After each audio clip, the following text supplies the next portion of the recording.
Olá, colega médico, tudo bem? Vamos conversar um pouquinho de finanças hoje? Pode não ser um assunto muito legal, mas olha, vou te fazer pensar um pouquinho, viu? Mais ou menos uns 2 anos, eu acho. Uns 2 anos, para 3 anos talvez. Eu comecei a estudar finanças. Eu já queria estudar finanças até, mas na época eu estava estudando para a prova de título e você sabe que não tem jeito, a gente tem que estudar muito mesmo, dedicar muito do nosso tempo para isso. Se você ainda não passou por isso, acredite, é uma fase bem complexa. Mas, assim, quando eu terminei, quando eu fiz a minha prova, eu lembro que a prova, né, foi sábado e domingo, na segunda-feira eu falei, agora eu vou estudar algo que eu quero estudar. Porque você tem que estudar algo que você não gosta, que você não vai aplicar no seu dia a dia, é muito ruim, né? E aí eu falei, agora eu vou estudar o que eu quero. E eu comecei a estudar finanças, porque eu tinha o meu objetivo de ter minha liberdade financeira, minha liberdade de tempo mesmo, liberdade até geográfica, mas eu não conseguia enxergar isso, porque eu venho de uma família que não teve nenhuma educação financeira, né? Meu pai é taxista aposentado, minha mãe é costureira aposentada, então assim, a gente nunca passou dificuldade, mas a gente nunca teve dinheiro esbanjando para que a gente pudesse pensar em fazer algum tipo de investimento ou saber como aplicar dinheiro de alguma forma, a gente não tinha realmente essa visão. E até hoje, na verdade, né, assim, nos últimos anos tem se falado um pouco mais, mas até então a gente não ouvia muito falar disso. Então, se você vem de uma família que tem uma educação financeira e te passa isso, perfeito. Se não, você também não tem essa ideia, né? E isso é um novo mundo para gente. E para o médico, gente, isso é muito complexo. Por quê? A gente sai de uma vida de muitos anos sem receber nada.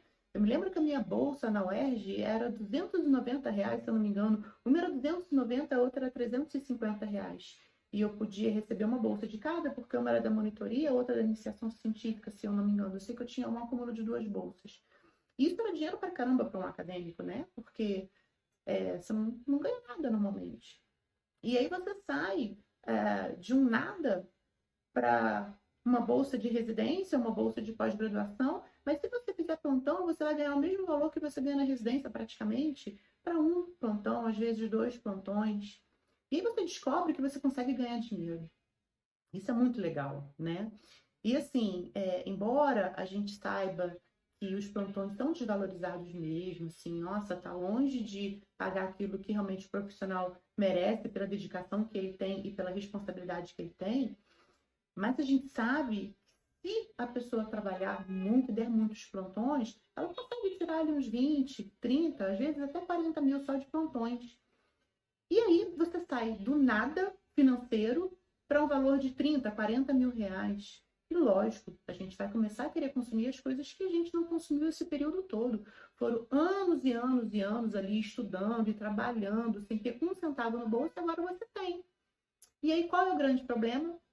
A gente quer ter o carro que a gente sonha, a gente quer ter a casa que a gente sonha, a casa na praia que a gente sonha, a gente quer andar com as bolsas mais chiques, com sapatos mais elegantes, não é assim? Eu tenho um colega que ele comprou um carro e uma moto, porque ele queria um carro e queria moto. Só que a gente começa a se endividar, porque a gente conta com o dinheiro do plantão para a gente poder pagar determinada prestação e isso vai virando uma bola de neve. Não sei se você se identifica, mas no meu caso, pelo menos, foi assim. O meu dinheiro pagava todas as contas, eu não ficava devendo nada, mas também não sobrava nada. Era tudo ali para pagar as minhas contas no fim do mês. E é por isso que eu resolvi estudar finanças. Eu queria fazer uma coisa diferente. Não é possível que eu, como médica, ganhando o que eu ganhava, trabalhando da forma que eu trabalhava, que eu não ia conseguir juntar nada. Pô, meu pai era taxista e ele tinha vários bens, sabe? Vários, tudo bem, bens fixos e que acabavam gastando, né? Que são os passivos, mas tinha, e eu, caramba! E aí eu comecei a estudar finanças justamente para ter esse controle financeiro. E algo que eu também não era, e eu passei a ser, foi ser mais organizada, a tentar anotar as coisas, né, que eu gastava, o quanto eu ganhava, onde eu estava gastando sem perceber, porque às vezes tem uns buraquinhos ali que seu dinheiro vai embora, umas valas que seu dinheiro vai embora, e você não sabe nem que aquilo está saindo. Eu comecei a perceber um monte de aplicativo que eu pagava sem precisar, um monte de prestações que eu já estava pagando no meu cartão por clonagem, eu não tinha percebido, sabe, coisas desse tipo, taxas bancárias que eu pagava sem perceber, porque eu nunca reclamei, e assim vai. E aí eu comecei a ir limando essas coisas e comecei a ter uma educação diferente nessa parte financeira. Mas onde eu quero chegar, gente? Falando justamente desse caso que eu citei. O médico, geralmente, é um cara endividado.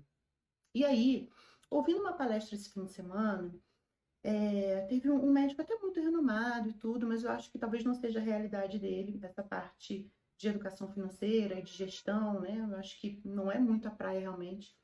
E ele falou uma coisa que eu discordo totalmente, porque ele falou o seguinte: para você começar o seu primeiro consultório, você tem que já sair da faculdade, né, com a sua residência na cabeça, já começar a sua residência e já abrir o seu consultório, para você começar já a ganhar clientela e você começar a explanar o seu nome. Até aí tudo bem. O que foi totalmente fora, assim, na minha opinião, que foi falado, é que ele falou o seguinte: aí você pega um empréstimo bancário e abre o seu negócio. Pessoal, isso não existe. O fato de você pensar em entrar em qualquer dívida para você ter um futuro negócio, ou um futuro bem, ou qualquer outra coisa, é uma furada da vida. Isso a gente falando nível Brasil, obviamente. As nossas taxas de juros são altíssimas, então não tem lógica nenhuma. Por mais que você pegue um empréstimo assim com juros super de paz, sabe? Aquela coisa assim, não, isso aqui é para você, que vai ser em 3 a 5% ao ano, você não consegue hoje nenhum tipo de investimento que vai te trazer esse retorno. Então, isso é loucura, tá? Não caiam nessa situação, né? Nesse brilhantismo, nessa história de, não, eu vou ter um negócio, vou pegar um empréstimo. Não façam dessa forma.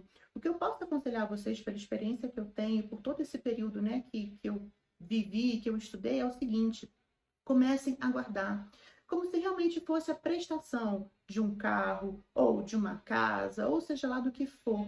Comece a tirar uma parcela do seu valor, do seu pagamento, né, do seu montante mensal, e comece a colocar esse dinheiro numa renda fixa. E aí você vai me perguntar: o que é renda fixa, né? Não vou me aprofundar aqui de maneira nenhuma, mas que você possa deixar esse dinheiro guardado em algum lugar que você tenha um acesso rápido, isso até 48 horas. Poupança furada, sem dúvida, mas você pode pensar no Tesouro Direto, você pode pensar nas taxas Selic. Alguns bancos fazem rendimento de taxa Selic, que aí o seu dinheiro não desvaloriza, tá? Mas para que você possa estar colocando aquele dinheiro, para que ele fique ali guardadinho, até que você comece realmente a montar o seu negócio. Sim, eu concordo que o seu negócio é a melhor coisa para ser feita, sem dúvida. Muito melhor você ter teu consultório, a tua clínica montada com a sua cara, para que você possa começar a divulgar o seu nome, começar a atender os seus pacientes. Esse é o ideal, mas nem sempre é o que a gente consegue, né? Então, se eu posso te dar um conselho hoje a respeito de finanças, é esse. Começa o primeiro passo. Começa a tirar um montante do seu valor mensal para que você possa guardar para você como se fosse um investimento mesmo. Eu sempre falo de planejamento para vocês, então coloca um planejamento. Quanto você consegue em 6 meses, o quanto você consegue em um ano. 6 meses eu acho um prazo bem interessante, porque não é muito longo, rapidinho chega e você consegue fazer um bom montante para você começar alguma coisa. Nesse meio tempo que você está juntando a sua grana, faz uma sublocação, ou numa clínica grande que possa estar divulgando o seu nome, divulgando a sua especialidade, que você possa se fazer conhecido, ou de repente com algum outro colega que você possa estar dividindo as despesas iniciais. Mas pense grande, pense alto, mas dê o passo adequado para que você não se atropele. A gente tem que pensar, com a cabeça, antes da gente tomar atitudes que possam prejudicar a gente no futuro. Fica a dica. Valorize seu CRM.